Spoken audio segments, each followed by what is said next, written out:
Have you been curious about insects that you have seen in your garden? Are they beneficial or harmful? Brian Brown will first provide us with some basic information about insects with amazing illustrations of photos, and then he will explain which of them are beneficial. Brian is a curator of entomology, as I said earlier. He's also the author of 2 books, numerous scientific papers, and has conducted research in many parts of the world, especially in tropical rainforests. Most recently, he has received funding from the National Science Foundation to lead the effort to completely inventory the Diptera, or true fly fauna, of the mid-elevation tropical forest in Costa Rica. A further endeavor is his exploration of the urban insect fauna of Los Angeles, called the Bioscan Project, which has uncovered surprising new knowledge about species living in local backyards. In 2021, his tropical research in the Brazilian Amazon was featured in National Geographic magazine. And now I will present Brian. Thank you for coming to join us. Well, thank you for inviting me. Mm-hmm. And let me get my talk up here. It's really strange doing seminars on Zoom. I can't tell if people are laughing at my jokes or not. I know, sorry.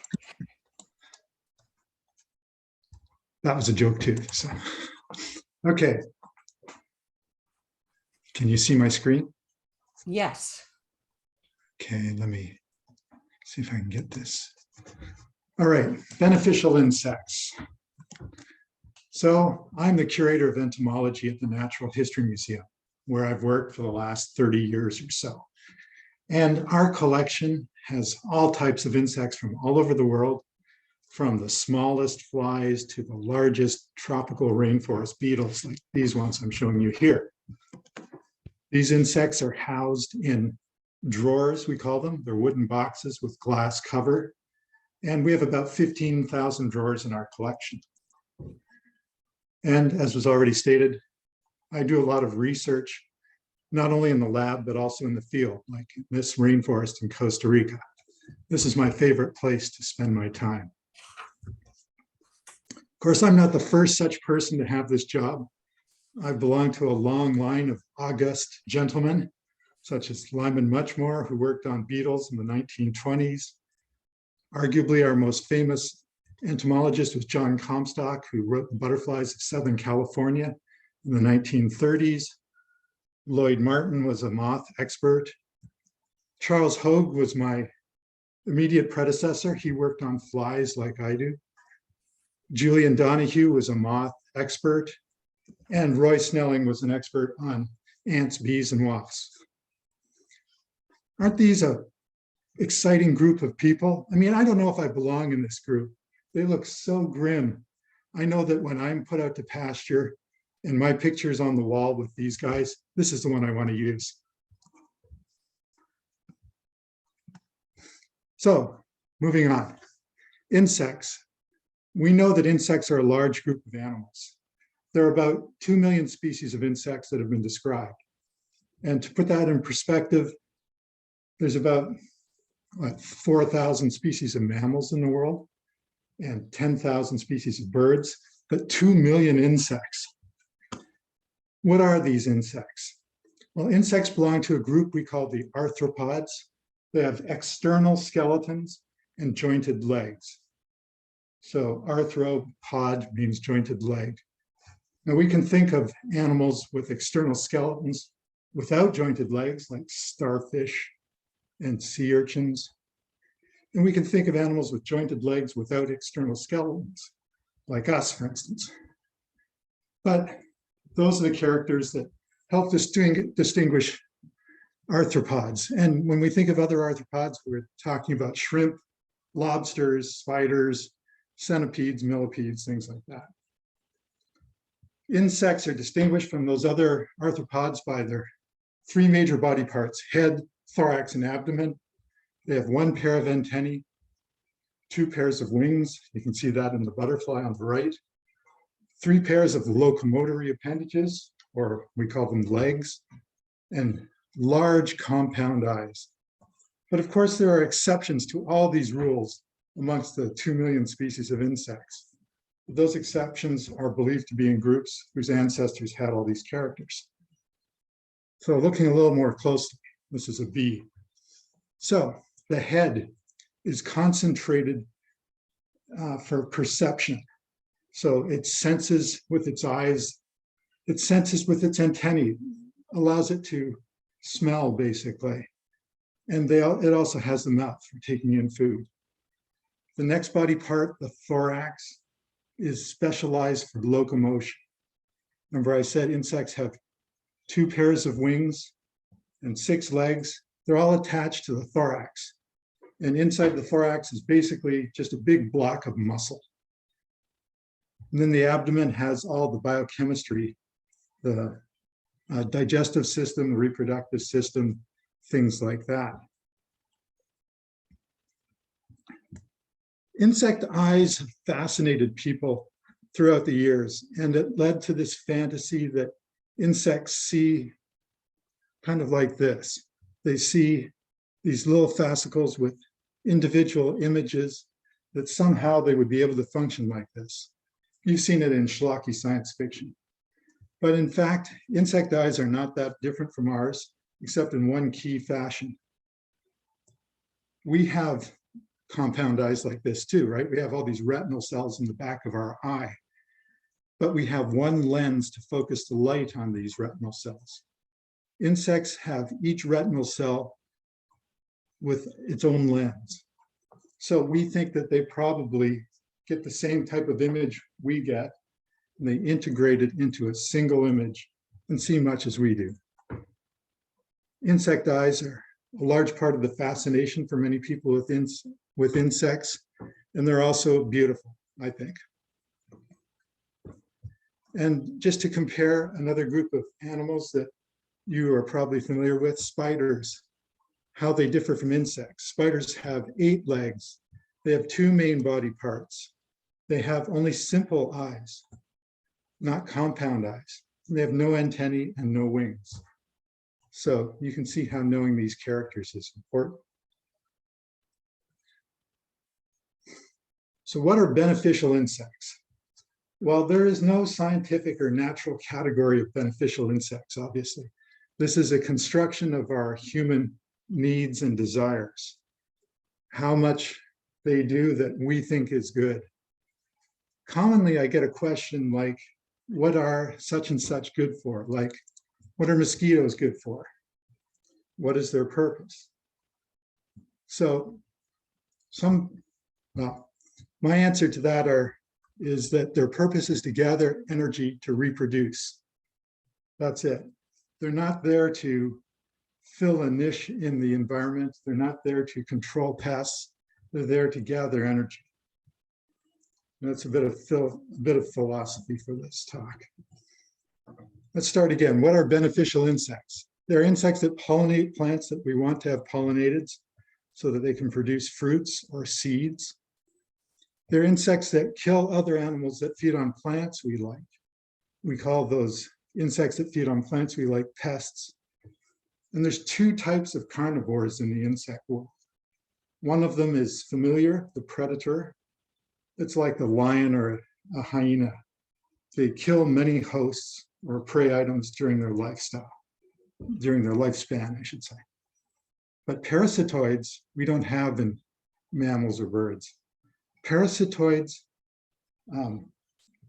feed on one single host and kill it. Think of the movie Alien for a reference, but basically they lay their eggs in or on the host, the eggs hatch, the larva feeds, and it kills the host. The other group of beneficial insects are insects that feed on plants we don't like. Plants we don't like is another name for weeds.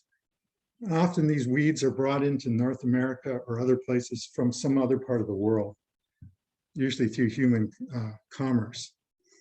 And once they arrive here, they don't have any natural enemies to control their numbers. So insects from their homeland that can eat these plants or will eat these plants can be brought in to try and control them. Now, this is a process called biocontrol that is not without a history of problems, but it still is a class of beneficial insects. And finally, there are beneficial insects. They're just ones we like. They uplift our soul, make us happy when we see them. Like the monarch butterfly, totally neutral to human well-being, but we spend millions of dollars to help conserve them, as we should. Okay, so again, we have a huge array of insects found in Southern California. How are we supposed to make head or tails of them? We're lucky. 80% of the insects belong to these 4 groups. So if we want to have a quick shortcut to bioliteracy in insects, we just have to learn something about these 4 groups. Now, there are lots of other groups of insects as well, but I can only cover so much in a short period of time today. So let's talk about these 4 groups briefly. The Lepidoptera, or butterflies and moths. Lepidoptera means scaly winged. If you've ever picked up a butterfly and moth and got the powdery scales on your fingers, you know what those are. The Hymenoptera, the ant, bees, and wasps.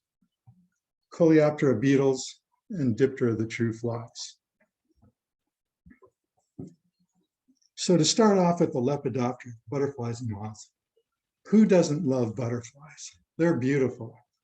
They're brightly colored. They're active during the day. They sit with their wings up like this at rest, and they feed on flowers. But again, there are exceptions to all of those statements in the butterflies and moths. And the way to tell a butterfly from a moth in no uncertain terms is by looking at the antenna, seen here. In butterflies, the antennae are long and thin, and then they have a club at the tip. Moths, like this Luna moth, are mostly nocturnal, mostly drab, mostly have their wings down when they're at rest. And their antennae are very different. They either have these furry radio tower-like antennae, or like this clothes moth, they have thin hair-like antennae with no club. So that's how we tell the butterflies from the moths.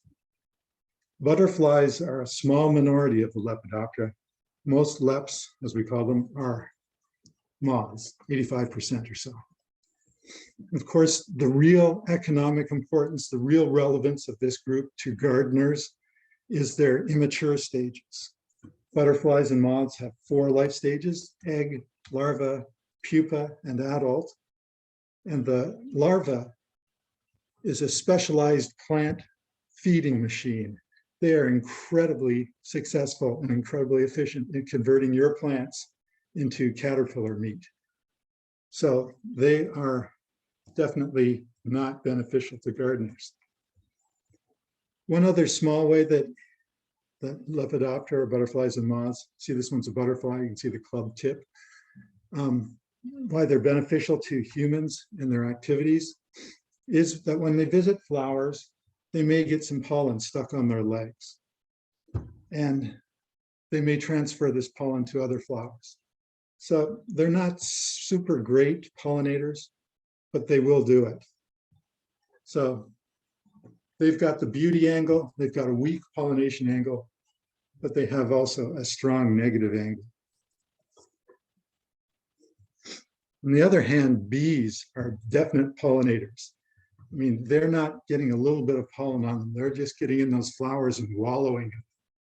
So if you look closely, all these yellow and white specks on this bee are pollen grains. They even have specialized hairs on their hind legs that gather and hold this pollen. They use this pollen as their protein source. So bees feed on nectar for carbohydrates and pollen for protein. And in doing so, they transfer pollen from plant to plant and pollinate them, allow them to reproduce. The most famous bee pollinator, the most important insect to agriculture, is the honeybee. The honeybee is not native to North America. It had to be brought here by settlers from Southern Europe. And the honeybee has two traits that make it really important for our agriculture. First of all, they live in colonies. So they can be put in a box and moved around from crop to crop as needed. This makes them extremely important for any commercial garden. The other benefit they have is they're extremely generalist in their preferences. They'll go to any kind of flowers. You plunk them down, they're happy with lantana, peach crops, anything. So this makes them very useful for all kinds of agricultural pollination. And they can increase the yield of crops by several times. So they're definitely necessary in agro-ecosystems. But there are about 1,000 species of native bees found in North America as well. These are much more specific in their pollination efforts, or they're more specific in the plants they will visit, for the flowers they will visit. But they are beautiful. They have that beauty spectrum going on, and they're important for natural ecosystems. Like I said, bees are definitely beautiful. People feel good when they have a backyard full of bees. Maybe not so much with wasps, their relatives. Debbie was just telling me a story about yellow jackets in her front yard. So wasps are important beneficial insects too, although they may occasionally cause problems. Wasps feed largely on other insects, including insects that we don't like. These sand wasps with their beautiful sea green eyes are predators on flies. They catch them on the wing and they take them back to their burrows where they feed them to their young. This is a golden digger wasp. It's a specialized predator on katydids, which is a type of grasshopper. So they're beneficial to gardeners as well. Notice that it's feeding right now on a buckwheat or Eriogonum plant. A lot of these parasites and predators need to have carbohydrates, sugar, in order to carry out their daily activities. They don't feed on the animals generally that they catch for their young. They feed on carbohydrates in order to keep foraging.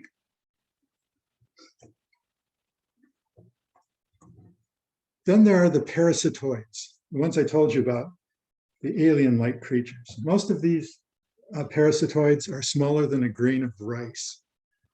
And this is the head and shoulders of one of these things.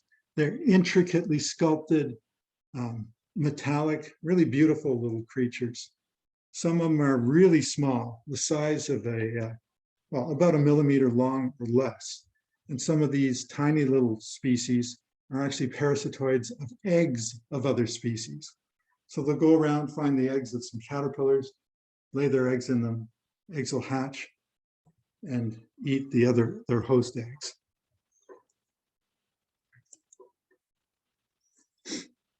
The Coleoptera or beetles is the largest group of insects so far. We think that may change in the future as we learn more about flies and other insects. It's really easy to recognize beetles because they have these thick front wings. Remember, all insects, or most insects, have 4 wings, right? 2 front wings and 2 hind wings. The front wings in beetles are hardened into this shell that fits over the abdomen and protects the hind wings, which are clear and are used for flying. So this produces a straight line down the back of a beetle at rest. So when you see an insect with a straight line down its back, you can be pretty sure that it's a beetle.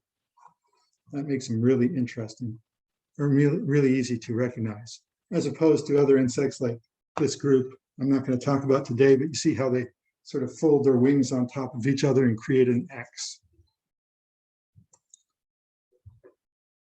The ladybird beetle, or ladybug, is a poster child for a beneficial insect. Children love them because they're colorful and harmless.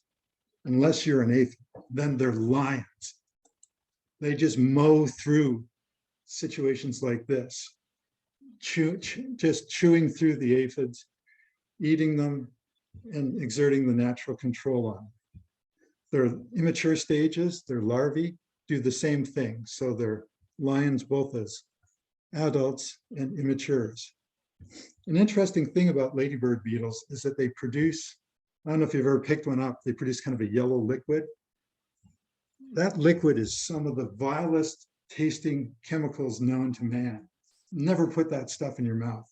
I have a friend who's an entomologist who works on beetles, and contrary to that advice, puts them in his mouth to see how strong the protection the chemicals give those beetles. And he did that once and his mouth went numb for a week. So don't do it. They're well protected from predators. And we go to our final group of beneficial insects, the true flies. Now, this may surprise you that we consider true flies to have beneficial aspects. After all, there's countless suffering and disease caused by flies around the world. They're vectors of malaria, dengue, yellow fever, all kinds of things like that.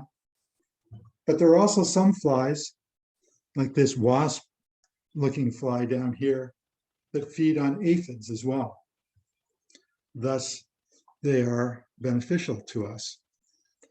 Here we see the larva on the left. It's larva or maggot chowing through aphids. Like I said, they're lions. They have these fangy mouth parts, and they'll go up and they'll fang an aphid and suck its body dry and then toss its drained husk behind them. Here's a couple that it's finished with. But they do this mostly at night, so they're not very well known.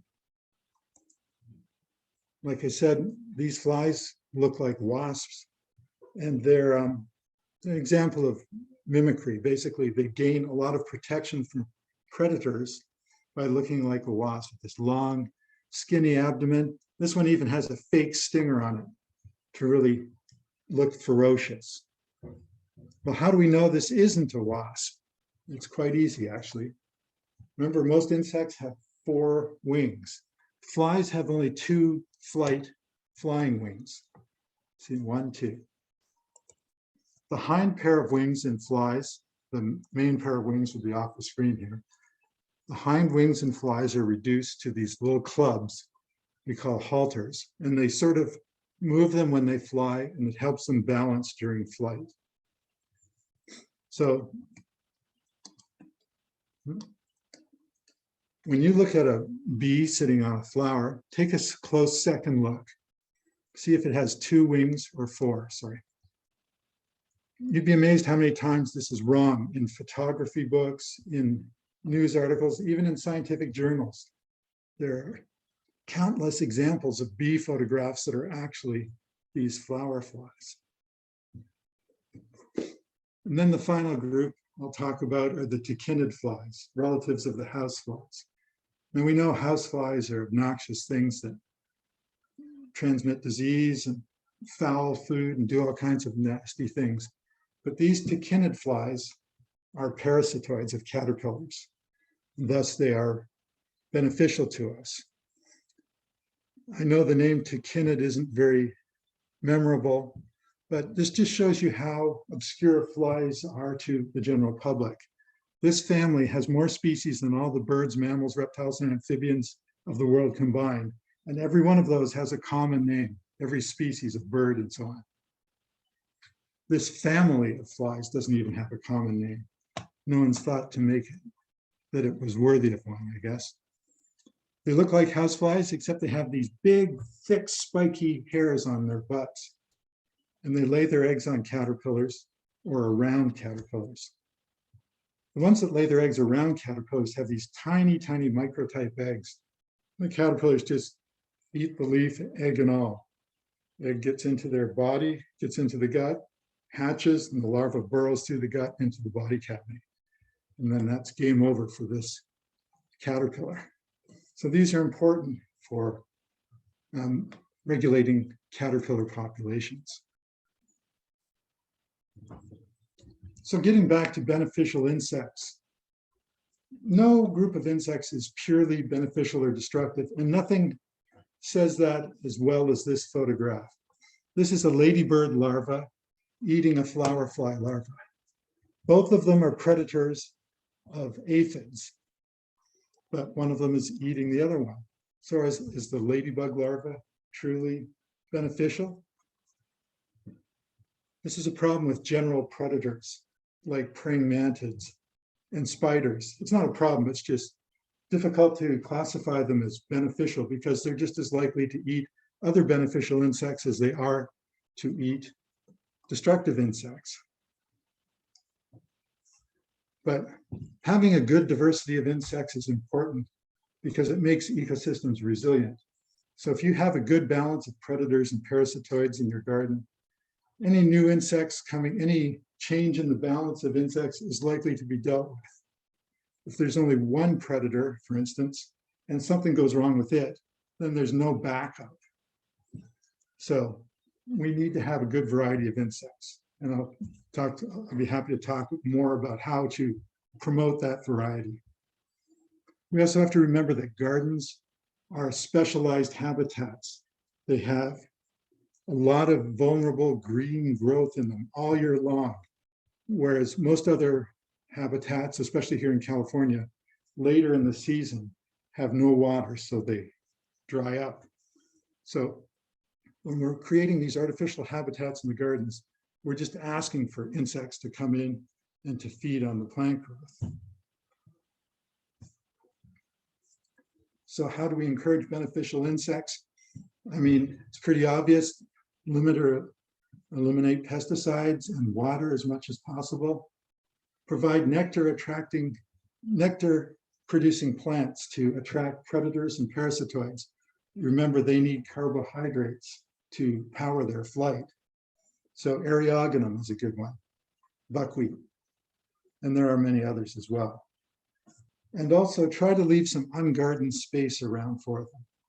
Decaying wood, some trees, that all provides habitat for them to do things besides feeding on your pests. They need space to do other things as well. And with that, I'll leave you with a picture of a spider hawk or tarantula hawk wasp and entertain any questions you might have.